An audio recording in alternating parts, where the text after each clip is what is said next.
Samedi 15 octobre 2022, L'espérance à venir. la mort et la vie éternelle. Une étude sous la direction de Alberto Tim est présentée dans L'aventure dans la parole avec Henrietta, Ernie.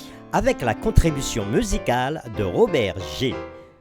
Une opportunité encore de vous souhaiter la bienvenue en vous accueillant sur votre chaîne pour une nouvelle semaine de réflexion.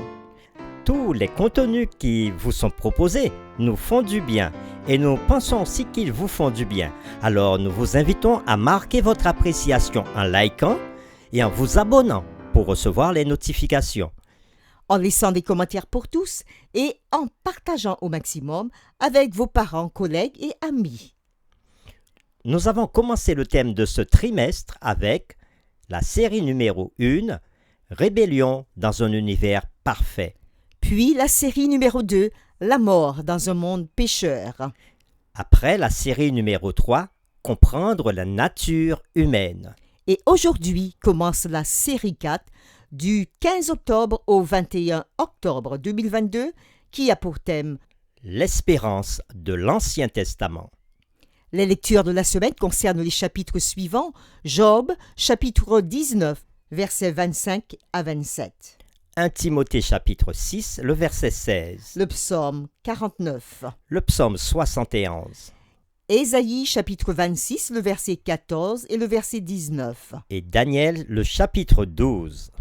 Le texte à mémoriser de cette semaine que nous vous invitons à dire avec nous se trouve dans Hébreux au chapitre 11, le verset 17 et 19. C'est par la foi qu'Abraham offrit Isaac lorsqu'il fut mis à l'épreuve et qu'il offrit son fils unique, lui qui avait reçu les promesses. Il pensait que Dieu est puissant, même pour ressusciter les morts. Aussi le recouvra-t-il par une sorte de résurrection. Nous répéterons encore ce verset qui se trouve dans Hébreux chapitre 11, le verset 17 et 19. C'est par la foi qu'Abraham offrit Isaac lorsqu'il fut mis à l'épreuve et qu'il offrit son fils unique, lui qui avait reçu les promesses.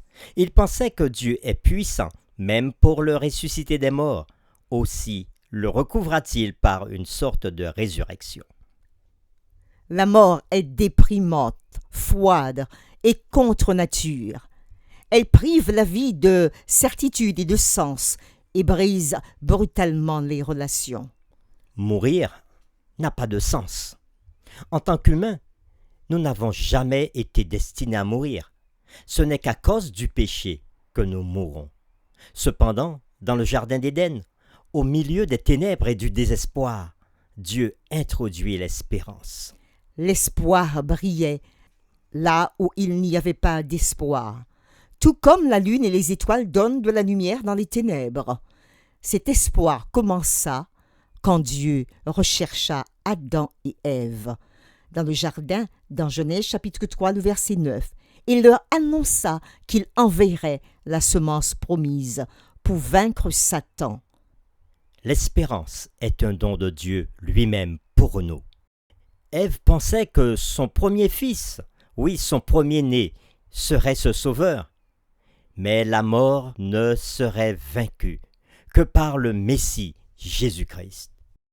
L'Église de l'Ancien Testament, citée dans Acte 7, le verset 38, vivait selon cette espérance, attendant avec impatience la venue du Messie et l'établissement de son royaume.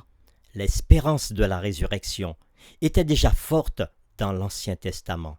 Cela commence avec Job, Culmine avec Daniel. et entre les deux, plusieurs auteurs en témoignent.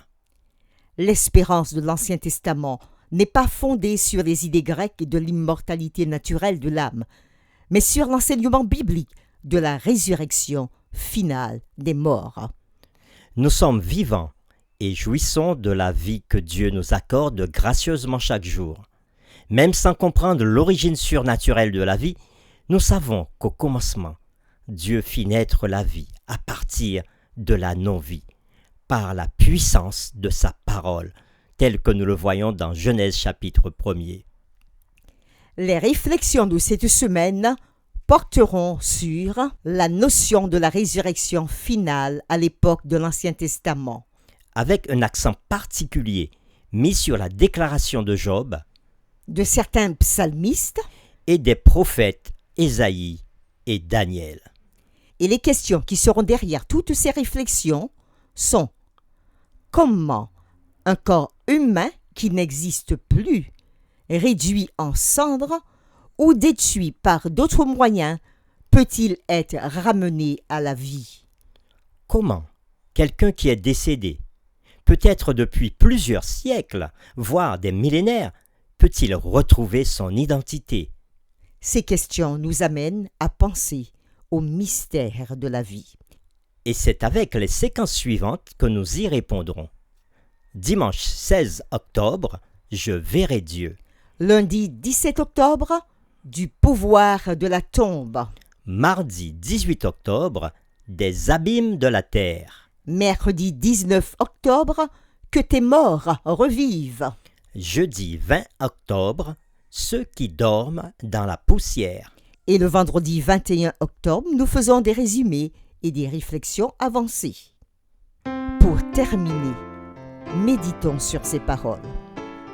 Si Dieu avait pu créer la vie sur terre la première fois à partir de rien, le latin dit ex nihilo, pourquoi devrions-nous douter de sa capacité à recréer la vie humaine et à restaurer son identité originelle? Prions ensemble. Seigneur notre Père, tu as donné la vie et nous t'en sommes reconnaissants parce que nous pouvons respirer, nous pouvons nous mouvoir et nous pouvons aimer, partager, nous pouvons penser, imaginer et nous pouvons vivre pleinement cette vie que tu nous as offerte. Nous croyons que c'est par amour que tu nous permets de vivre, que tu nous permets d'avoir un cerveau, que tu nous permets d'avoir une langue, une bouche, des mains, des pieds, que tu nous permets d'avoir un corps si merveilleux. Et nous voulons nous écrier comme David. Je te loue, Seigneur, de ce que je suis une créature si merveilleuse. Malheureusement, le péché est entré dans ce monde et a causé des dégâts. Et le péché est allé même plus loin. Il a apporté la mort, la souffrance, souffrance physique, souffrance morale, souffrance mentale. Mais Seigneur, tu nous promets, à travers Jésus-Christ, qu'un jour, toutes ces choses finiront et laisseront place à la gloire éternelle avec Jésus. Aide-nous à mettre notre croyance et notre confiance en Jésus pour notre vie future. C'est au nom de Jésus que nous t'avons prié.